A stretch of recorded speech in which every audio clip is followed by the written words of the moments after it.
Hello everyone, welcome back to my channel. আজকে তৈরি করব আলু বেগুন দিয়ে ছোট দেশি ট্যাংরার চচ্চড়ি।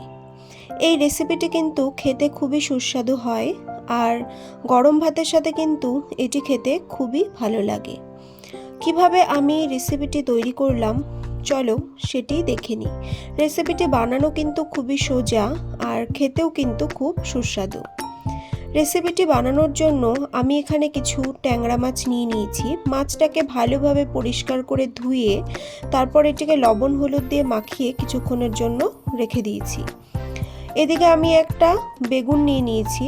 বেগুনটিকে মোটামুটি মাছের যে সাইজ সেই সাইজেই যেভাবে আলু ভাজা কাটে ওরকম ছোট ছোট চৌকো চৌকো করে কেটে নেব। চেষ্টা করবে বীজ ছাড়া বেগুনগুলো ব্যবহার করতে। এগুলো কিন্তু এই চচ্চড়িতে খেতে খুবই ভালো লাগে। তো দেখো আমি কিন্তু এই পুরো বেগুনটাকে এরম চচ্চড়ির মতো ছোট ছোট আলু যেভাবে কাটে সেভাবে কেটে নিচ্ছি। পুরো বেগুনটি কাটা হয়ে গেলে আমি একটা মিডিয়াম সাইজের আলু নিয়ে নেব এবং আলুটিকেও বড় বড় গোট গোট করে আলু ভাজার সাইজে কিন্তু কেটে নেব। তো চলো আলু বেগুনটা কেটে নিই।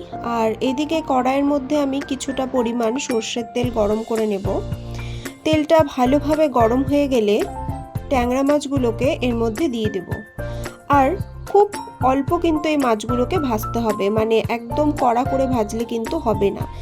এপিট ওপিট হালকা ভাজা হলে মাছগুলোকে নামিয়ে নেব। তারপর সেই একই কড়াইয়ের মধ্যে একই তেলের মধ্যে আমি হাফ টিস্পুন মতো কালো জিরে আর 2 টেবিল স্পুন মতো পেঁয়াজ কুচি দিয়ে দেব।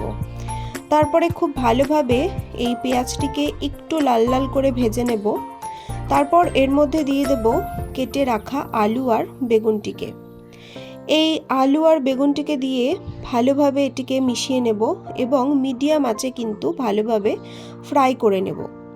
এই সময় আমি কোনো নুন দেব না, কারণ আলু বেগুনের মধ্যে যদি এখন নুন দেওয়া হয় তাহলে কিন্তু পুরো সবজিটাই গলে যাবে। যেহেতু এখানে সবজিগুলো ছোট ছোট করে কাটা হয়েছে তাই একদম ঘেটে হয়ে যাবে। সেই কারণে কিন্তু আমি এখানে নুন দেব না। এবার একটা মশলা তৈরি করে নেব। তার জন্য একটা বাটির মধ্যে আমি 1 টিস্পুন মতো আদা জিরে ও লঙ্কা বাটা নিয়ে নেব। তারপর নেব হাফ টিস্পুন মতো ধনে গুঁড়ো, হাফ টিস্পুন মতো কাশ্মীরি রেড চিলি পাউডার আর হাফ টিস্পুন মতো হলুদ গুঁড়ো এবং স্বাদ অনুযায়ী নুন। সবগুলো মশলা নেওয়ার পর এটিকে ভালোভাবে মিশিয়ে একটা পেস্ট তৈরি করে নেব। তারপর এই পেস্টটিকে ওই আলু বেগুন ভাজার মধ্যে দিয়ে দেব আর দিয়ে দেব মোটামুটি হাফ কাপ মতো জল। জলটি দেওয়ার পর এবার এই মশলাটিকে খুব ভালোভাবে মিশিয়ে নেব এবং একটু ফুটিয়ে নেব।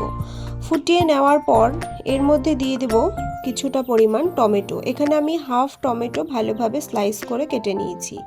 আর দিয়ে দেব 10 থেকে 12টি মতো চেরা কাঁচা লঙ্কা। এখানে ঝালটি যে যার স্বাদ অনুযায়ী দেবে। এই চচ্চড়ি একটু ঝাল ঝাল না হলে কিন্তু ভালো লাগে না, সেই জন্য আমি কিন্তু লঙ্কাটা বেশি করে দিয়েছি। যখন এই জলটি শুকিয়ে তেল ছেড়ে আসবে আর মশলার কাঁচা গন্ধটাও চলে যাবে তখন ভেজে রাখা মাছগুলোকে এর মধ্যে দিয়ে দেব আর দিয়ে দেব মোটামুটি 1.5 কাপ মতো জল। জলটি দেওয়ার পর খুব ভালোভাবে পুরো জিনিসটাকে একবার মিশিয়ে নিতে হবে আর মিডিয়াম আঁচে রেখে খুব ভালোভাবে কিন্তু কুক করে নিতে হবে। এবার এই যে ঝোলটি দিলাম এই গ্রেভিটি শুকিয়ে এসে যখন হালকা তেল ছেড়ে আসবে তখনই কিন্তু এই চচ্চড়িটিকে নামিয়ে নিতে হবে। দেখো চচ্চড়িটি কিন্তু একদম রেডি। এই চচ্চড়ি থেকে কিন্তু তেল ছেড়ে এসেছে। এবার এটিকে আমি নামিয়ে গরম গরম ভাতের সাথে কিন্তু পরিবেশন করব। আলু বেগুন দিয়ে এই ট্যাংরা মাছের চচ্চড়িটি খেতে কিন্তু খুবই সুস্বাদু আর গরম ভাতের পাতে যদি এই চচ্চড়ি থাকে সাথে কিন্তু আর কিছুই লাগে না। আমার এই রেসিপিটি যদি তোমাদের ভালো লাগে অবশ্যই ভিডিওটি লাইক করবে, শেয়ার করবে এবং চ্যানেলটিকে সাবস্ক্রাইব করে পাশে থাকবে। আরও নতুন নতুন রেসিপি পাওয়ার জন্য অবশ্যই বেল আইকনটিকে প্রেস করে রাখবে। আজ তবে চলি, দেখা হবে অন্য কোনো দিন নতুন কোনো রেসিপি নিয়ে।